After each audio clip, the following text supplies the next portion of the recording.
เจ้าสมัยดีพี่น้องมื้อนี้ห้อง61เป็นคนคำหูที่สุดเลยโรงเรียนสินไส้พี่น้องได้เฮ็ดสมมาอาจารย์เนื่องในวันปีใหม่ลาวฮีดบ่ให้มองคล้องบ่ให้เศร้าพี่น้องส่วนจะเป็นแนวใดเพิ่นสมมาอาจารย์มาเบิ่งนำกันเด้อพี่น้องเด้อเจ้าสบายดีมื้อนี้ห้อง61เฮ็ดสบายดีไหมสบายดี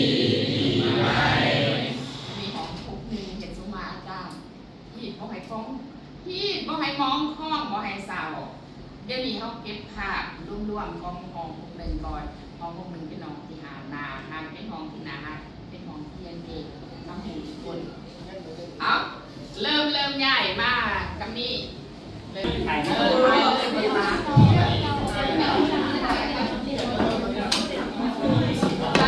หลังจากนั้นลูกมาถ่ายออกเพื่อว่าเห็นหน้านักเรียนทุกคนเลยว่าต้องตัดในจากตัดเองการตัดเองอ่ะนักเรียนเมาก่อนเนาะอันน่ะกล่องรุ่นตั้งแต่ข้างไว้กล่องรุ่นตั้งแต่ข้างก้าวสมัยอาจารย์เป็นนางเอกเอาผู้ใดจะเป็นคนเล่านี่ละได้ตัวเปล่าอ่ะเริ่ม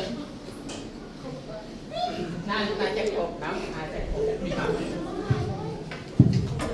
นี้เนื่องจากหลานเป็นต่างหน้าให้มาจุกน้องเราหายได้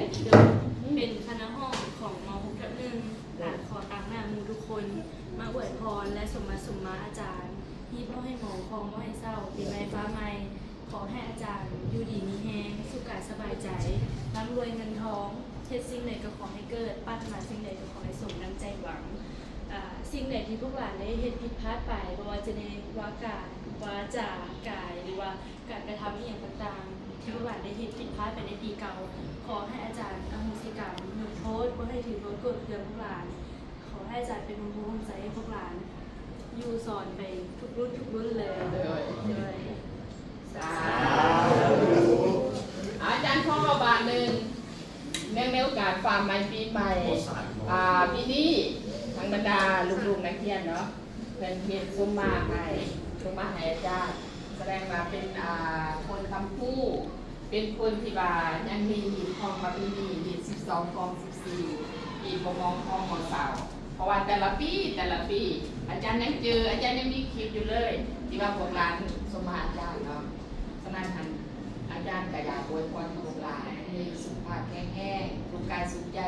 สำคัญที่สุดรักษาสุขภาพต่อมาจากลองเทียนตั้งใจเรียนคือชุมือนี่เป็นการปฏิบัติดีหลาย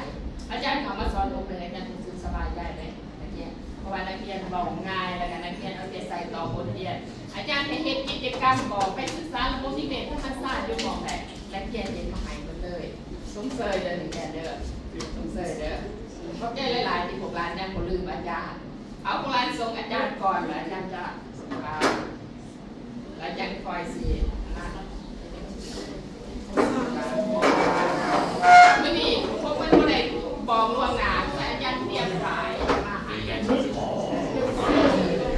ฝ่ายบ่ได้เลยกูว่าล่ะนะห้ามเบาให้ผมว่าเด้ออาจารย์อัดคลิปอยู่เอาเริ่มอย่าเฝ้าเรียกคือกะหรี่เด้อน่ะ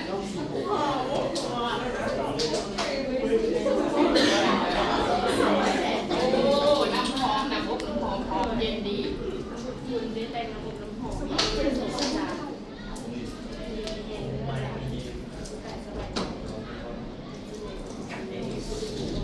เดินจะป้ายแต่มีใครอยากตั้งด่านมาโพสมาชงอาจารย์บอกมีใครก็ทำมาเลยเด้อมีอย่างเด้อ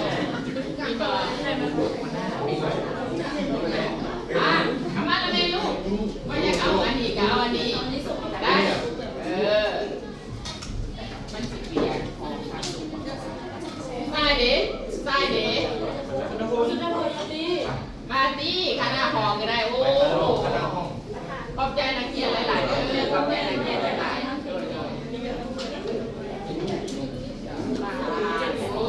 สีไข่เติมบอมาแล้วแม่ทำมาขนาดละแม่มาเมื่อวานจะเป็นคณะหองนี่สมัยสีหองกับโบเป็นอย่างเด้อนักเรียนเด้อปีหนึ่งมีเทือเดียวมีไหนมีบางสุราไหนพูดไหนโซ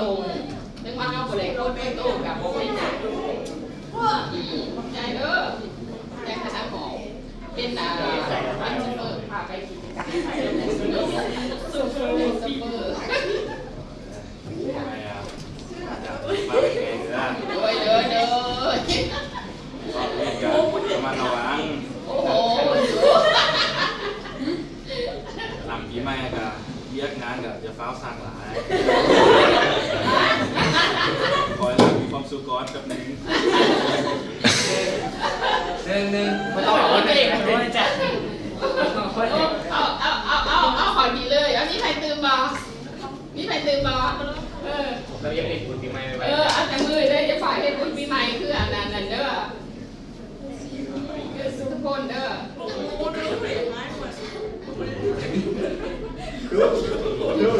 ตั้งฝ่ายนั้นอยากลิน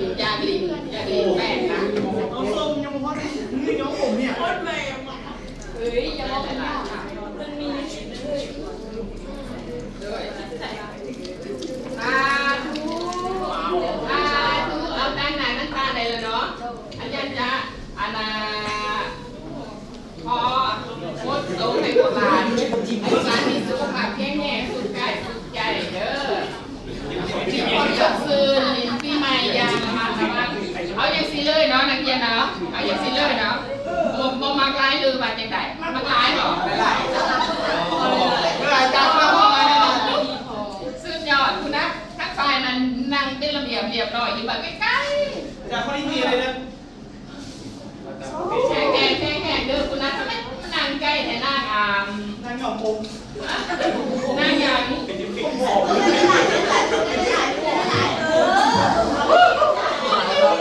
เอาแข่งปีใหม่สุขกายสุขใจทุกคนป้าอันนั้นทุกแปดมีทั้งสิ่งมีทั้งอนาคตให้ได้เสียนคือตัวแรกคุณสิบห้าดูอยู่เย็นเป็นสุขอยู่สุขเย็นอยู่ดีมีแห้งเนี่ยอยู่บนหน้าสุขภาระเด้อ